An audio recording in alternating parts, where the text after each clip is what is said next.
ಎಲ್ಲರಿಗೂ ನಮಸ್ಕಾರಗಳು. ಮಾತು ವಿತ್ ಮಾಲಿನಿ ಕಾರ್ಯಕ್ರಮಕ್ಕೆ ತಮಗೆಲ್ಲರಿಗೂ ಸ್ವಾಗತ. ನಾನು ಪ್ರೊಫೆಸರ್ ಸುತ್ತೋರೆ ಮಾಲಿನಿ, ಅಧ್ಯಕ್ಷರು, ಜೆನೆಟಿಕ್ಸ್ ಮತ್ತು ಜಿನೋಮಿಕ್ಸ್ ಅಧ್ಯಯನ ವಿಭಾಗ, ಮೈಸೂರು ವಿಶ್ವವಿದ್ಯಾನಿಲಯ. ಗರ್ಭಾವಸ್ಥೆ ಅನ್ನುವುದು ಪ್ರತಿಯೊಂದು ಹೆಣ್ಣಿನ ಸೂಕ್ಷ್ಮ ಸಂವೇದನಾತ್ಮಕವಾದ ಒಂದು ಸ್ಥಿತಿ ಅಂತ ಅನ್ಬಹುದು. ಹಾಗಾಗಿ ಇದರ ಬಗ್ಗೆ ಎಲ್ಲರೂ ಹೆಚ್ಚಿನ ಒಂದು ಆಸ್ಥೆಯನ್ನು ವಹಿಸಿ ಅದನ್ನು ಕಾಪಾಡ್ಕೊಳ್ಬೇಕಾಗಿರೋದು ಪ್ರತಿಯೊಂದು ಹೆಣ್ಣಿನ ಕರ್ತವ್ಯ. ಕಾರಣ ಏನಂತಂದ್ರೆ, ಆ ಸಂದರ್ಭದಲ್ಲಿ ಆಕೆ ಒಬ್ಬಳಲ್ಲ, ಆಕೆ ಇಬ್ಬರು. ಹಾಗಾಗಿ ಬೆಳೆಯುತ್ತಿರುವ ಭ್ರೂಣದ ಆರೋಗ್ಯದ ಸಂಪೂರ್ಣ ಜವಾಬ್ದಾರಿ ಆ ಮಹಿಳೆಯ ಮೇಲೆ ಇರುತ್ತೆ.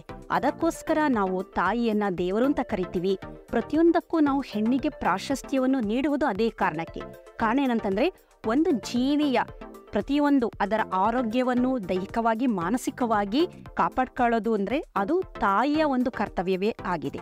ಹಾಗಾಗಿ ಇಂಥ ಸಂದರ್ಭದಲ್ಲಿ ಗರ್ಭಾವಸ್ಥೆಯಲ್ಲಿ ಆ ಗರ್ಭಿಣಿ ತನ್ನ ದೈಹಿಕ ಆರೋಗ್ಯ, ಮಾನಸಿಕ ಆರೋಗ್ಯ, ಸಾಮಾಜಿಕ ಆರೋಗ್ಯ, ಲೈಂಗಿಕ ಆರೋಗ್ಯ, ಆಧ್ಯಾತ್ಮಿಕ ಆರೋಗ್ಯ ಅಂದರೆ ವಿಶ್ವಸಂಸ್ಥೆ ಏನು ಹೇಳಿದೆ ಆರೋಗ್ಯ ಅನ್ನೋದರ ಒಂದು ಡೆಫಿನೇಷನ್, ಅದನ್ನು ಸಂಪೂರ್ಣವಾಗಿ ಆಕೆ ಒಂದು ಆರೈಕೆ ಮಾಡಿಕೊಂಡು ಅದರ ಬಗ್ಗೆ ಹೆಚ್ಚಿನ ಒಂದು ಕಾಳಜಿಯನ್ನು ತೆಗೆದುಕೋಬೇಕು. ದೈಹಿಕ ಆರೋಗ್ಯ ಅಂದ ತಕ್ಷಣ ನಮಗೆಲ್ಲ ಗೊತ್ತಿದೆ, ಆಕೆ ಒಂದು ಪೌಷ್ಟಿಕಾಂಶದಿಂದ ಕೂಡಿದ ಆಹಾರನ ಸೇವನೆ ಮಾಡಬೇಕು ಅನ್ನೋದು. ಬಹಳ ಒಂದು ಫಿಸಿಕಲ್ ಆಕ್ಟಿವಿಟಿ ಆಗಲಿ, ಒಳ್ಳೆಯ ತರಕಾರಿ, ಹಣ್ಣು, ಸೊಪ್ಪು ಇದೆಲ್ಲ ಸೇವನೆ ಮಾಡೋದ್ರಿಂದ ಬೆಳೆಯುತ್ತಿರುವ ಭ್ರೂಣದ ಆರೋಗ್ಯ ಚೆನ್ನಾಗಿರುತ್ತೆ ಅಂತ. ಆದರೆ ದೈಹಿಕ ಆರೋಗ್ಯ ಅಂದರೆ ಬರೀ ಇಷ್ಟು ಮಾತ್ರ ಅಲ್ಲ, ಆ ಭ್ರೂಣಕ್ಕೆ ಯಾವುದೇ ರೀತಿಯ ಅಪಾಯ ಆಗದೇ ಇದ್ದ ಹಾಗೆ ನೋಡ್ಕೊಳ್ಳೋದು ಸಹ ಗರ್ಭಿಣಿಯರ ಬಹಳ ಮುಖ್ಯವಾದ ಕರ್ತವ್ಯ ಆಗಿದೆ. ಕಾರಣ ಏನಂತಂದ್ರೆ, ಈ ಒಂದು ಭ್ರೂಣ ಏನಿರುತ್ತೆ ಅದರ ಸುತ್ತ ಒಂದು ಆಮ್ನಿಯಾಟಿಕ್ ಫ್ಲೂಯಿಡ್ ಅಂತ ಇರುತ್ತೆ. ಆಮ್ನಿಯಾಟಿಕ್ ದ್ರವ, ಅದನ್ನ ನೀರು ಅಂತಲೂ ಸಾಮಾನ್ಯವಾಗಿ ಹೇಳ್ತಾರೆ, ಅದಿರುತ್ತೆ. ಹಾಗಾಗಿ ಈ ಮೊದಲ 3 ತಿಂಗಳು ಅಂದ್ರೆ ಫಸ್ಟ್ ಟ್ರೈಮಿಸ್ಟರ್ ಆಫ್ ಪ್ರೆಗ್ನೆನ್ಸಿ ಅಲ್ಲಿ ಸ್ವಲ್ಪ ದ್ರವ ಕಮ್ಮಿ ಇರುತ್ತೆ. ಅದು ಫುಲ್ ಟರ್ಮ್ ಪ್ರೆಗ್ನೆನ್ಸಿ ಆಗೋಷ್ಟರಲ್ಲಿ ಅದರ ಪ್ರಮಾಣ 600 ml ಇಂದ 800 ml ವರೆಗೂ ಇರುತ್ತೆ, ಜಾಸ್ತಿ ಇರುತ್ತೆ. ಹಾಗಾಗಿ ಅದು ಈಸಿಯಾಗಿ ಅದು ಫ್ಲೋಟ್ ಆಗಿ ಓಡಾಡೋದಕ್ಕೆಲ್ಲ ಅನುಕೂಲವಾಗಲಿ ಅನ್ನೋ ಥರ ಅದು ಜಾಸ್ತಿ ಇರುತ್ತೆ. ಮೊದಲ 3 ತಿಂಗಳು ಅದು ಸ್ವಲ್ಪ ಕಮ್ಮಿ ಇರುತ್ತೆ. ಇಂತಹ ಸಂದರ್ಭದಲ್ಲಿ ಏನಾದರೂ ಹೊಟ್ಟೆಗೆ ಏನಾದರೂ ಏಟಾದರೆ ಅದು ಗರ್ಭಪಾತ ಆಗುವ ಸಾಧ್ಯತೆ ಇದೆ. ಹೆವಿ ಬ್ಲೀಡಿಂಗ್ ಆಗುತ್ತೆ, ಗೊತ್ತೇ ಆಗಲ್ಲ, ಬ್ಲೀಡಿಂಗ್ ಜಾಸ್ತಿ ಆಗುತ್ತೆ, ಅದು ಗರ್ಭಪಾತ ಆಗುತ್ತೆ. ಕಾರಣ ಯೂಟ್ರಸ್ ಕಂಟ್ರಾಕ್ಷನ್ನು, ಆ ಒಂದು ಏಟು ಬಿದ್ದಾಗ, ಏನು ಒಂದು ಬಲವಾದ ಪೆಟ್ಟು ಬಿದ್ದಾಗ, ತೊಂದರೆ ಆದಾಗ ಕಂಟ್ರಾಕ್ಷನ್ ಜಾಸ್ತಿ ಆಗುತ್ತೆ. ಜಾಸ್ತಿ ಆದ ನಂತರ ಅದು ಬ್ಲೀಡಿಂಗ್ ಆಗಿ ಅಥವಾ ರಕ್ತಸ್ರಾವವಾಗಿ ಅದು ಗರ್ಭಪಾತ ಆಗುತ್ತೆ. 2ನೇ ಟ್ರೈಮಿಸ್ಟರ್ ಅಂತಂದ್ರೆ 4, 5, 6ನೇ ತಿಂಗಳಲ್ಲಿ ಉಂಟಾಗುವಂತಹ ದೈಹಿಕವಾದ ಗಾಯಗಳು, ಅದು ಗರ್ಭಪಾತ ಉಂಟಾಗಿದ್ರೂ ಸಹ ಕೆಲವೊಮ್ಮೆ ಅದು 7ನೇ ತಿಂಗಳಲ್ಲಿ ಏನಾದರೂ ಆದರೆ ಆವಾಗ ಅದು ಒಂದು ಇಮ್ಮೆಚ್ಯೂರ್ಡ್ ಬೇಬಿ ಅಂದರೆ ಅದು ಪೂರ್ಣ ಅವಧಿಯಲ್ಲಿ ಆ ಮಗು ಬೆಳವಣಿಗೆ ಹೊಂದಿರೋದಿಲ್ಲ. ಅಂಥ ಮಗುವಿಗೆ ಒಂದು ಜನನ ಆಗುತ್ತೆ. ಇಂಥ ಮಕ್ಕಳನ್ನು ಕಾಪಾಡೋದು ತುಂಬ ಕಷ್ಟ. ಕಾರಣ ಏಕೆಂದರೆ ಅವಕ್ಕೆ ಇಮ್ಯುನಿಟಿ ತುಂಬ ಕಮ್ಮಿ ಇರೋದ್ರಿಂದ, ಮತ್ತು ಅವುಗಳ ಒಂದು ಗಾತ್ರ ತುಂಬ ಸಣ್ಣದಿರುತ್ತೆ. ಹಾಗಾಗಿ ಅದನ್ನ ಇನ್ಕ್ಯುಬೇಟರಲ್ಲಿಟ್ಟು ಬಹಳ ಚೆನ್ನಾಗಿ ಅದನ್ನು ಆರೈಕೆ ಮಾಡ್ಕೋಬೇಕು. ಇಂಥ ಸಂದರ್ಭದಲ್ಲಿ ಸೋಂಕು ತಗುಲುವ ಸಾಧ್ಯತೆ ಇದೆ.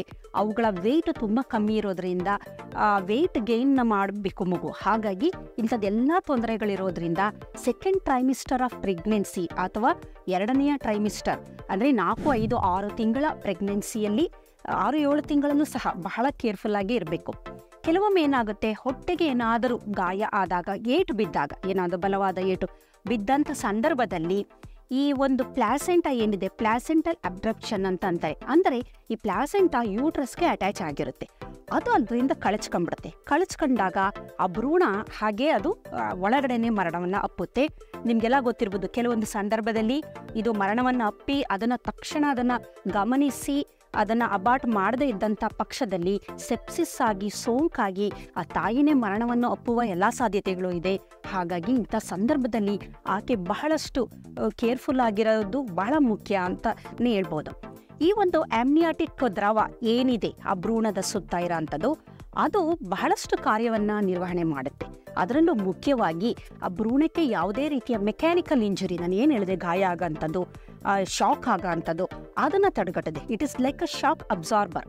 ಅದು ಏನೇ ಒಂದು ತೊಂದರೆ ಆದರೂ ಅದು ಆ ಭ್ರೂಣಕ್ಕೆ ಆಗದೇ ಇದ್ದಾಗೆ ತಡೆಗಟ್ಟುತ್ತೆ.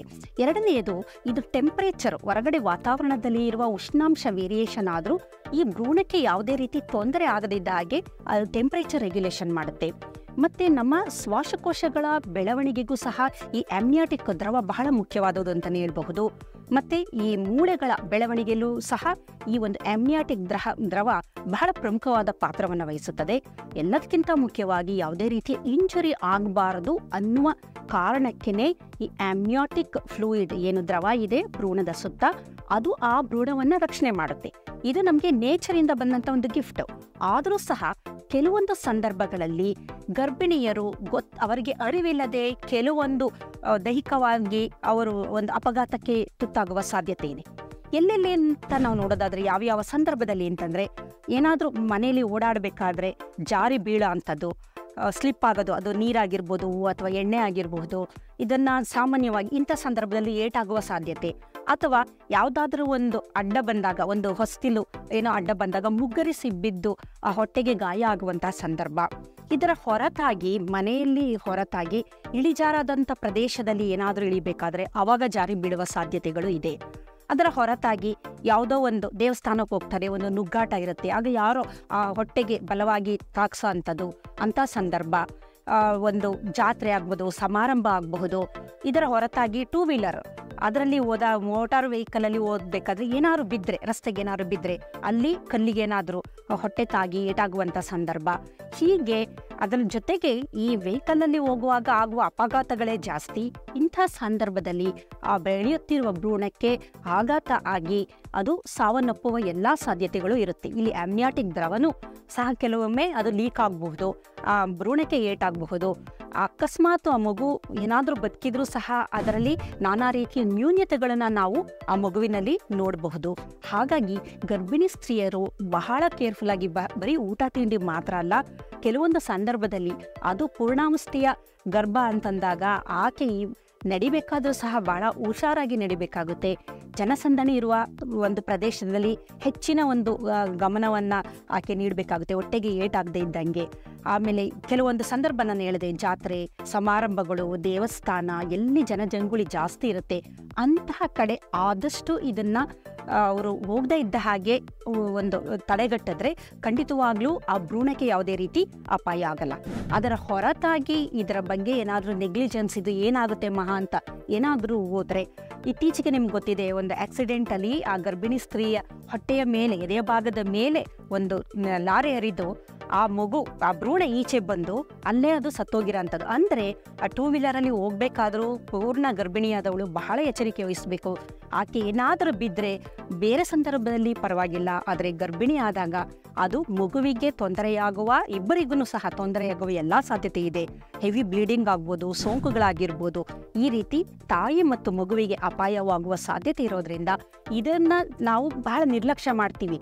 ಆದರೆ ಇದು ಸಹ ಬಹಳ ಮುಖ್ಯ. ಒಂದು ಮಗು ಮತ್ತು ಗರ್ಭಿಣಿ ಇಬ್ಬರ ಆರೋಗ್ಯಕ್ಕೆ ಇಂತಹ ಕೆಲವು ಎಚ್ಚರಿಕೆಗಳು ಬಹಳ ಮುಖ್ಯ. ಹಾಗಾಗಿ ಇದರ ಬಗ್ಗೆ ಎಲ್ಲೋ ಒಂದು ಕಡೆ ನಾವು ಗಮನ ಹರಿಸಿದಾಗ ಖಂಡಿತವಾಗ್ಲೂ ಇಂತಹ ಅನಾಹುತಗಳನ್ನು ನಾವು ತಪ್ಪಿಸಬಹುದು. ನಮಸ್ಕಾರ.